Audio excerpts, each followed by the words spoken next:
من به خلاصه آمدم که از او قشاق کمبغل جدا می شوم. با اون دو سومی ماشین شویی منو فرزنداتا بازار میخورونی. مهنت میکنم نانی حلال میارم که فرزندای من زنی من مقصد نانی حلال بخورم. میخواهد که دو فرزند نازنینش را بی پدر کند. پشیمند یگان خیش و تبار اکا و دادر نمیاری. رجب علی ایبرانی. زمان جان او زمان جان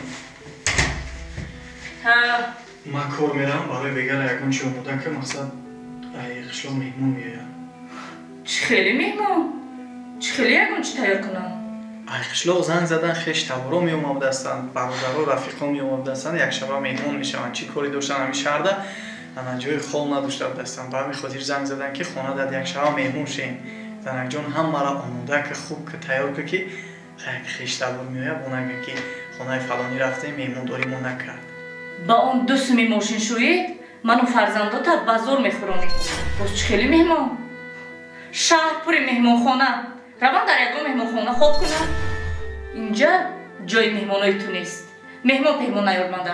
زنک جان آخه آدم گفته رفیق گفته خیش تبار گفته مرا زنگ زدن. ها اون قدر روزای سختی که از سر گذراندیم کجا بودن؟ کجا بودن اکا و دادرت؟ اون خیش و تبارت کجا بودن؟ صاحب خانه که شدی بعد پیدا شدن.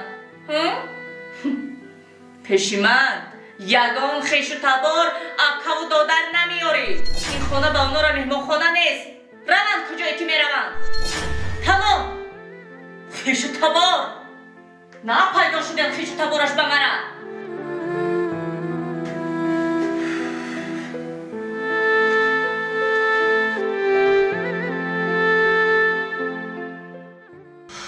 جون تینجی بود زنگ زدی زود دویده آمدم.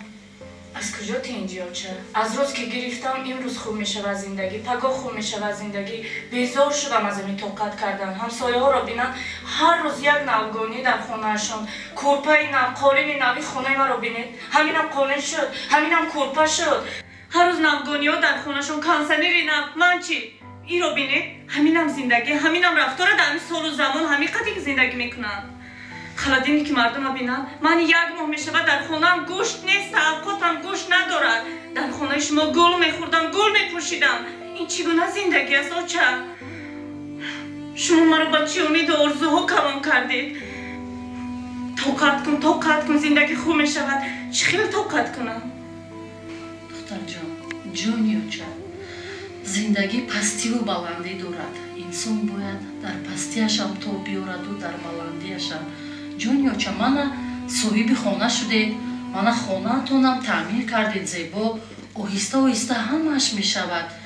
زن باید در تمام مشکلی در تمام پستی و بلندی باید در بر شوهرش باشد. خیلی کوشش کرده ایستاده است همش می شود. جان چی تو از این می برای گمان میکنی با یکم آدم خوبی دیگرش میزنی؟ رود که باید آدم دیگر میافتگید از اینش هم بد باشد. خیلی نکن دختر جون آدم سر و سیمان نمی شود. باید به همه چی آدم باید طاقت کند شکر نکند. فهمیدی؟ با یک سوم دو سوم مبلغ ماشین شویی زندگی پیش می رود آچه در همین سال و زمان. شما با یک ناز و مهربانی مرا کلام کردید. یک تا دو تا فرزند الهیم که 5 تا فرزند باشد. من به خلاصه آمدم که از او قشاق کمبغل جدا می شوم. دیگر زندگی نمی کنم با او. هیچ چیز نگویید. چی تو گمان کردی که وقتش ما زندگی خوب داشتیم؟ ما هم قشاقانه زندگی کردیم ما هم عذاب کشیدیم ما هم نپوشیدیم نخوردیم شما رو کلام کردیم شما رو تربیت کردیم. چی گمان کردی که پدری تو بای بچه بود؟ پدری تو هم یک قشاق بود. پدرت رو مهربانی پایافزال دوست میگفتن در قشلاق. لیکن ما صبر کردیم طاقت کردیم. چی ماشین شوی از گفته تو همین قدر پس میزنی آهسته همش خوب میشود. تو شکرانه کن که شوهر تو مهنتی حلال میکند. تو دو فرزندت رو با مهنتی حلال میخوراند. فهمیدی؟ شکرانه کردن لازم است.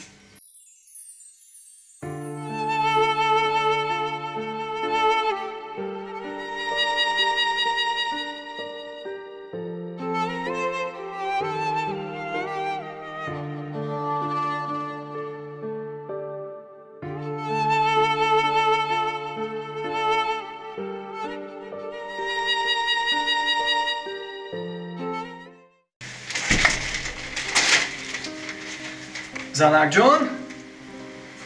О, Занакҷон! Танчи? Занакҷони ман чӣ хел? Омадем. Омадам. Та буд хираи Занакҷон. Киртай дӯстдоштат омад харидам. Инам ҳам пул ҷамъ кардам барои та киртай дӯстдоштата харидам. Киртай дӯстдоштата харидам ки та хирсанд бошӣ, та хушбахт бошӣ ва ҳамеша роҳат кунӣ, истироҳат кунӣ ва дар рӯзои нав бипӯшӣ, дам бигирӣ. Очам омадаги дар хона. Холам омадаги? Ҳо, дар хона. Холаҷон ояд бинам.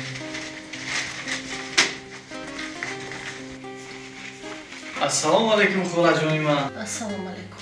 дӯстон ва тамошобинони азиз, барои шумо авиакассаи арзон бо сифат ва дилпира тавсия метавонем ки нархи навои билетҳошон дӯстон ба кулли дига авиакассаҳо фарқ дора ва бениҳоят арзон ай дӯстон. Инамҷа рақамҳои бародар мондагиаи 24 соат дар хизматае дар WhatsApp бинависен. Мақсад дар 3 дақиқа билети шумо ба кадом давлат ки боша фарқ надора тайёр мешавад дӯстон. Инамҷа рақамҳо мондагиаи +7 996 432 44 23. ҳатман занг бизанед, ай номи сомонаи мо муроҷиат кунед. ай сидқи дил барои шумо хизмат мекунад. ассалому алайкум холаҷони ман. ассалому алайкум. хуш омадед холаҷон. ҳазор раҳмат барои омадантон. Амӯз оилам гуфт ки омадагем бовар кам хирсан шидам ки ҳазор раҳмат холаҷон. обод бошед. шинкани. холаҷон? ҷон. бахайр бошед. хеле табтон хирай. занат ба ман занг зад ки зуд ба хона биё. занат мегӯяд ки аз ту ҷудо мешавам. раҷабалӣ, ман вақташ ба ту гуфта будам ки духтари ман тоб намеорад ба ҳар хел зиндагӣ. салому алайкум холаҷон. бахшиши зиёде ки шуморо интизор кардам хола. занг задӣ гуфтӣ гапи зарур дорам, давида омадам. холаҷон, ман фикр мекунам ки дар ҳадди кӯча суҳбат кардан он қадар хуб нест. Мерафтем як сар як пиёлачой мешидем, бо беҳтарин мешид суҳбат мекардем. мешинем оли як рӯзи дигар. холаҷон, рости гап ман хеле фикр кардам. суханои шуморо дар бораи нозанин гуфтем ки мақсад эркак калон шудагӣ, ҳама ҷиҳата ман фикр кардам. хулосаи ман холаҷон аниқай. фақат розигии шумо бошад. Ман медонам ки нозанин чӣ мехоҳад. Ман медонам ки дар зиндагӣ нозанин чӣ хел калон шудагӣ аст. ҳама ҷиҳата мефаҳмам, медонам. хулосаи худ ман бировардам хола. Ман дигар интихоб надорам. ягона интихоби ман нозанин аст хола. раҷабалиҷон, ман медонам ки ту қалби покиза дорӣ, ишқи ту самимӣ аст. ман медонам ки ту дар зиндагӣ марди боғайрат ҳастӣ. лекин медони чӣ раҷабалӣ, духтари ман, ӯро ман тавлид кардам, ӯро ман калон кардам, тарбия кардам. духтари ман камтарак эрка аст. шояд дар зиндагии шумо мувофиқ наояд, шояд дар зиндагии ту тоқат карда натавонад, шояд дар камбудию пастии баландӣ зиндагӣ тоб наорад. ман аз ин чизаш метарсам ки пагоҳ ту дар зиндагӣ ё духтари ман азоб накашед. холаҷон, ман хулосаамро бировардам. фақат розигии шумо холаҷон дар корае ки ман хонаводаамро равон кунам. майлаш, агар ту розӣ бошӣ, манам розӣ. хай хонаводатона равон кун, мо интизори шумо, дари мо барои шумо кушода. хуб, раҳмат холаҷон.